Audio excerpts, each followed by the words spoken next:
Welfare society और इज्तिमाई शादियों के सदर जनाब अलहाज सैयद नादिरुल्लाह हुसैनी साहब को मैं इस शेर से मदू करता हूं कि ये अलग बात है कि खामोश खड़े रहते हैं, ये अलग बात है कि खामोश खड़े रहते हैं। जो लोग बड़े हैं बड़े रहते हैं, ऐसे दरवेशों से जा मिलता है इनका शिजरा, ऐसे दरवेशों से जा मिलता है इनका शिजरा, जिनके कदमों में कई ताज पड़े रहते हैं। मेरी मुराद सैयद नादिरुल्लाह हुसैनी साहब से।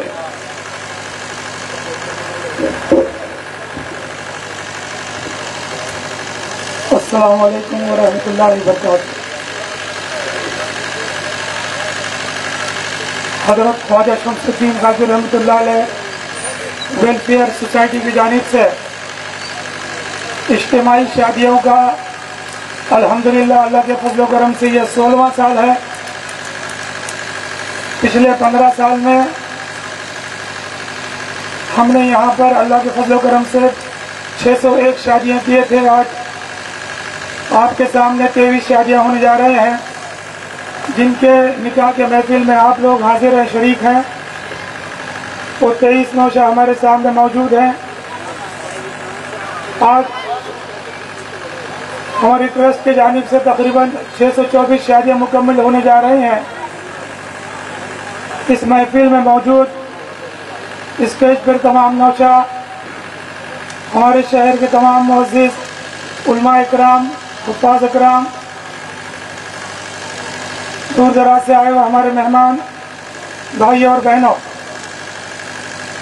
2009 में ये जो 51 शादियों का प्रोग्राम लेकर चले थे, अल्लाह के करम से उसका फ़ायदा आज सिर्फ शहर उस्मानाबाद में ही नहीं, ज़िले में और अतराफ के ज़िलों में भी लोग इस चीज़ को देखकर, इस प्रोग्राम को देखकर, जैसा हम कहते हैं कि प्रेरणा ले रहे हैं या उसको सीख रहे हैं। ये चीज़ से जैसे कहावत है कि चिराग जलाने से रोशनी बढ़ती है, उसी तरह से जैसा आप जानते हैं कि हमारे पड़ोस में नलरुख में तकरीबन अभी तक देखते देखते 150 शादियाँ वहाँ पर हो गई।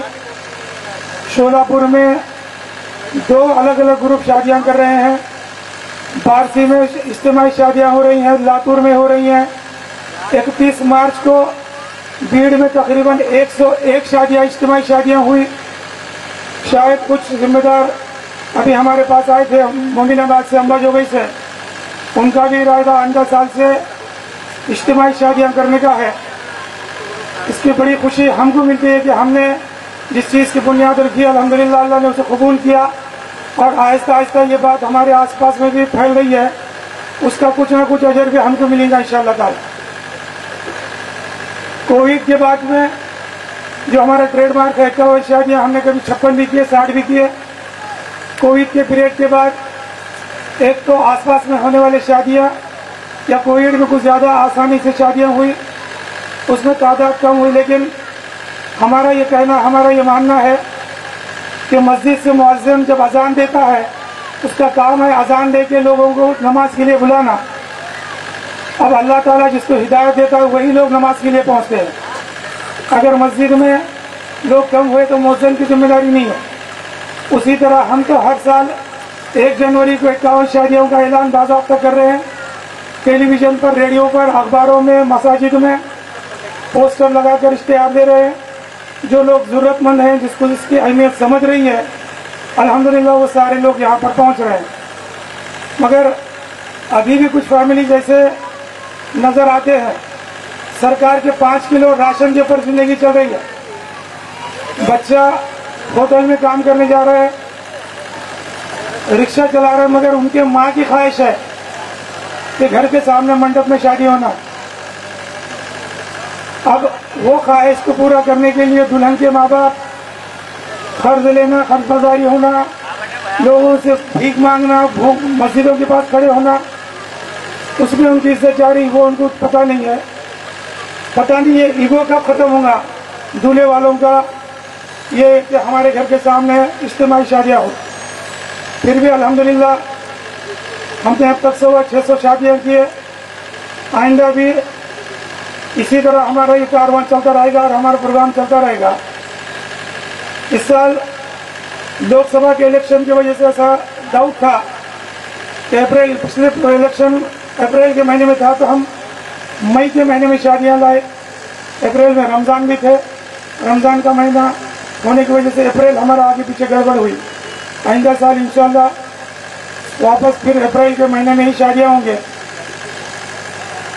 अब पिछले साल भी इसी स्टेज से उलमाए कराम ने और हमने भी तनकीद किए, रिक्वेस्ट किए, समझाने की कोशिश किए उन नौजवान लड़कों को, हमारे कौम के बच्चों को दालवी के ऊपर खर्च के ताल्लुक से, फजूलियात के ताल्लुक से, क्रिकेट के टूर्नामेंट पे लाखों लोग रुपए खर्च करने के ताल्लुक से। लेकिन अफसोस, हाय अफसोस, फलस्तीन के जैसा इतना बड़ा मामला होने के बाद भी लाखों बेकसूर बच्चों का, माओ का, बहनों का खून बहाए जाने के बाद भी हमारे बच्चे उसमें 20-20 लाख, 25-25 लाख रुपए दालवी पे डाल के नशे की हालत में चूर, उनको ना कौम की फिक्र है, ना खुद की फिक्र है, ना वली अल्लाह के उर्स की मालूमात है, न किसी चीज़ की। अब तो उलमाए कराम भी जब बयान करते हैं जमा से पहले, इनका तो आना होता नहीं मस्जिद में। जब पहली रिकात शुरू होंगी, जब हाजिर होंगे दुआ से पहले, गायब, असर कहाँ से होगा। खैर, महफिल तनकीद करने के लिए नहीं है। जैसा मैं एजुकेशन पे खर्च करता हूँ, अभी तक 150 बच्चों को तालीम दी जा चुकी है।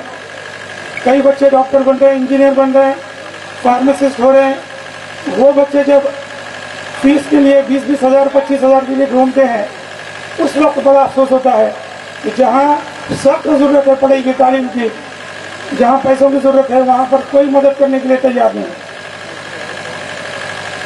मगर अल्हम्दुलिल्लाह अब हमारे पास जो बच्चे पढ़कर जॉब पर लगे, वो बच्चे आहिस्ता आहिस्ता एक एक बच्चे को अडॉप्ट कर रहे हैं।